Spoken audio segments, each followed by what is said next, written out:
She said, I don't want a model, I don't want a movie star. You don't have to win the lotto. Oh, I want you to win my heart. Yeah. She said, I just want someone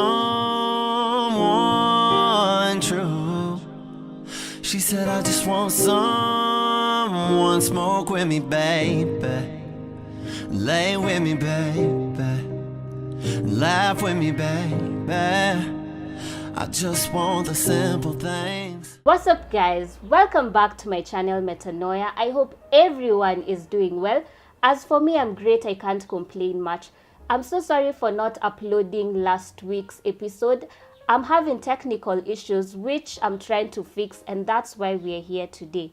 Today I'm joined by a very special guest. Some of you might know him and some might not. He is a person who responded to Anne Mwiriri's article on the Crazy Monday, which titled, Why You Should Be Sure of Sexual Compatibility Before Saying I Do. I read his response and I thought it was very interesting, and I decided to bring him over to the show today. So please stay tuned. Hey Asha, how are you? I'm very fine, Thank you for having me on the show. You're very welcome. Great. So my name is Ernest Wamboye. Yes. I am a minister of the gospel.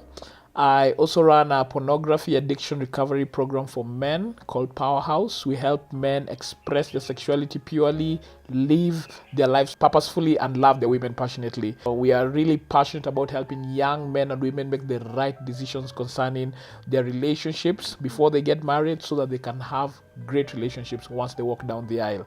I'm also a husband. I've been married for 6 years to my wife Waturi. This is gonna be 6 years this September the 1st. Yeah. And I'm a father of two. Our first daughter is called Tandiwe. She turned 2 in July, and our second born is on the way. Her name is Baby Ivana. It's a girl as well. Oh, congratulations. Thank you. So where can people find you? Well, I'm mostly online. You can follow me on my blog. That's www.penstrokes.co.ke. I love writing. I've authored 3 books. I love expressing myself through writing, conveying my message through writing. So if you go online, you can get in touch with me and learn more about our programs. Yeah. So you responded to the Standard article. Yes. So what made you actually write that article? Well, I saw Crazy Monday's article, and I read through it. Twice, in fact, even more than twice, just to understand where the writer was coming from. And I realized that there was a lot of deception in that article. I do a lot of ministry to young people as far as their sexuality is concerned, and there are many misconceptions that young people have concerning sexuality. Many of them get into decisions where they regret. Many of them make wrong moves in life simply because they have certain presuppositions that are not true. So when I read that article on Crazy Monday, I just realized it was furthering those presuppositions. It wasn't based on empirical facts. It wasn't based on truth. It was just based on popular opinion. And I thought, how many young people read this article? So many. And I thought, let me counter, let me give a different view. Let me give a balanced view that people can read and say, you know what, now I know both sides of the story. I can now make an informed choice. Yes. So did you get a response from that article? Well, from people, yes, but from the Standard, no.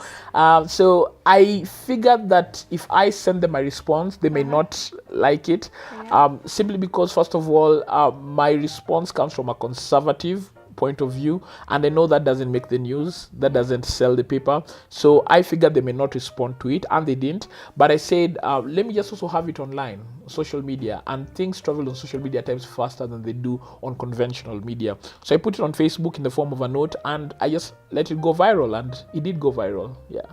So in this generation, having a sponsor has been considered like something which is normal. Yeah. So do you think that there's a problem in the marriage life, or us young people, we just want to be, we are degrading ourselves to either be the other woman, or we just want instant success. Yeah. So what are your thoughts? I think you said it very well when you talked about instant success. Yeah. They call us the microwave generation. Yeah. We want instant things. Our food is instant. Our communication is instant. You look at previous generations and the effort that they had to make to just make simple communication.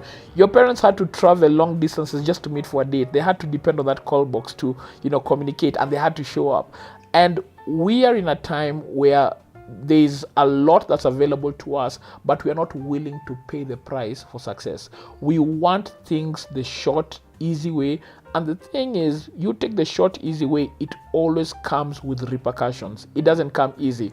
And so the idea of getting a sponsor, getting an older man to buy you dresses, to buy you clothes, to buy you all these things, and you give him sexual favors, it's just a sophisticated form of prostitution. It is. It really is, and it's not just the ladies. At times it's so hard on the ladies, also on the guys. Now we've got so many young men who go after older ladies, and at times they call the ladies cougars, but similarly, even the young men are going after them, and they want, hey, take care of me financially, and I'll give you sexual favors. It's immoral. It is unfortunate, and it is also an escape of reality, because in real life, once the facade is gone, once the sponsor is gone, once all that high pleasure is gone, you realize that you're faced with a real life that only gives you genuine results if you wait. Another question, I think nowadays sex has lost its meaning. Others do it for the fun of it, while others do it to get money, as you said.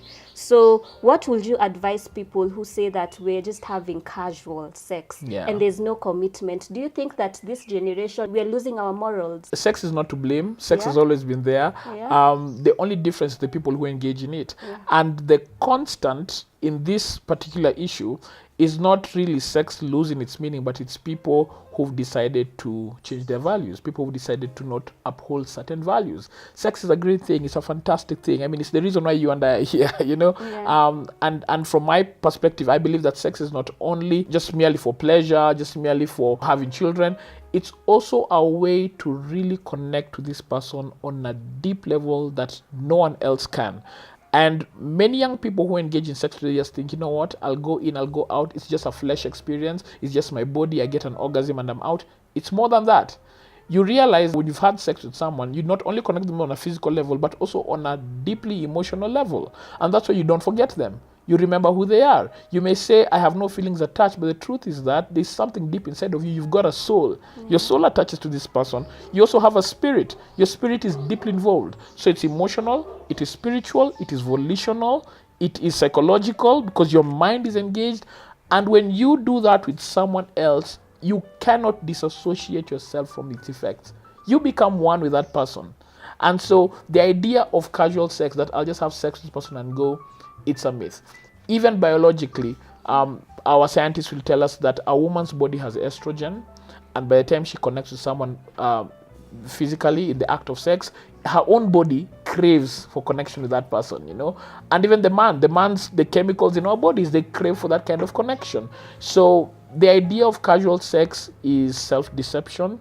It's a way of really just running away from the realities of life, and it does affect us one way or another. We just cover it up with many other things. We cover it up with alcohol, we cover it up with drugs, we cover it up with selfies on Instagram to make people think we're okay. But when the cameras are not showing, people are crying themselves to sleep at night. Sex is actually an acronym which stands for soul energy exchange. So people should actually understand that when we're having sex, we are connecting our souls. My final question is, what would you advise people who are single, or people who are dating, or the married couples? Okay. Yeah, so can you advise them in that order? Okay, so maybe let me start from the married people, because I'm married already. So I'd say this to the married people. There's a proverb written by King Solomon in the book of Proverbs, chapter 7, and it says, chapter 5, and he says, drink water from your own well. And he's given a very powerful analogy concerning the marriage, but he's saying, have sex with your spouse and your spouse alone. And it goes on to say, should your springs overflow in the streets, your streams of water in the public squares,